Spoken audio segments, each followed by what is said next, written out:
let's talk about failure to identify in Iowa when you ask for a person's ID. All right, so this officer is in Iowa. He has a debate, I guess, between him and his lieutenant. He wants me to split the difference. I can definitely do that. All right, so basically Iowa does not have a traditional stop and identify law.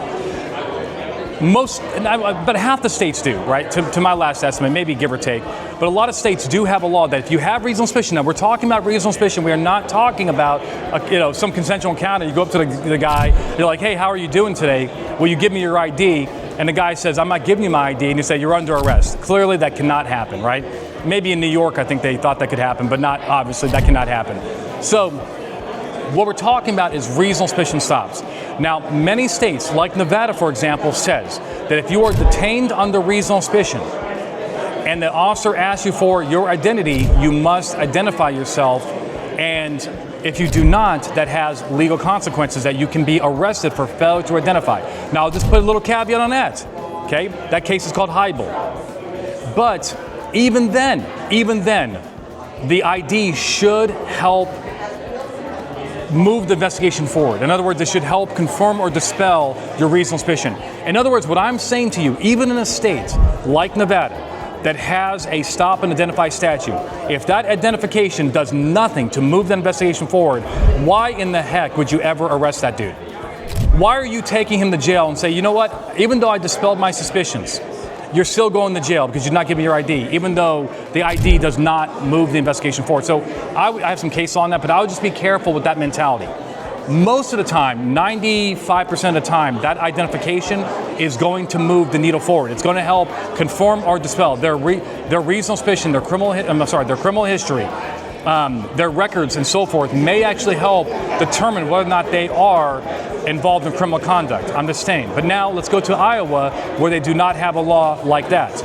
They do have, however, harassment of public officers and employees, section 718.4, and it says, any person who willfully prevents or attempts to prevent any public officer or employee from performing the officer's or employee's duty commits a simple misdemeanor.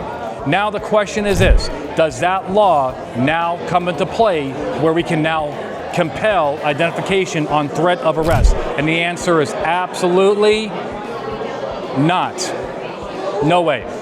Here's the problem. The problem is that you are telling them to do something that there's no legal obligation to do.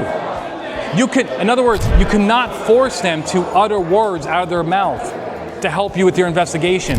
That's called the Fifth Amendment. If this law was true, if this law stood for the proposition that they had to identify themselves, why don't you also tell them they have a legal obligation to confess? Wouldn't that actually help you? So it's really, I know you may say it's not exactly the same. No, it is the same, right? Unless you have a mechanism to force them to talk, right, which would be like stop and identify, then there is no legal obligation to do anything. It's not harassing a peace officer. They're just doing what the law allows them to do, which is to shut up, be quiet, and not give you any information. Right? So, I mean, there's a lot of other things that they... what about the fact, hey, you think it's an auto burg suspect, right? Hey, can I search your backpack for burglary tools? And the guy says no. We'll hit him with harassment. Hey, you're preventing me from doing my job. You're now under arrest for harassment. The point is, it doesn't work. Don't think of it that way. I hope that makes sense. If you have any feedback on this, or you're like, Anthony, that's not quite what I'm looking at, what about this point of view? I'm all ears, right? But what I know about the case, the situation, scenario, I would not do it. I hope you like what we're doing here at Blue to Gold. We're trying to keep the conversation going. It's important.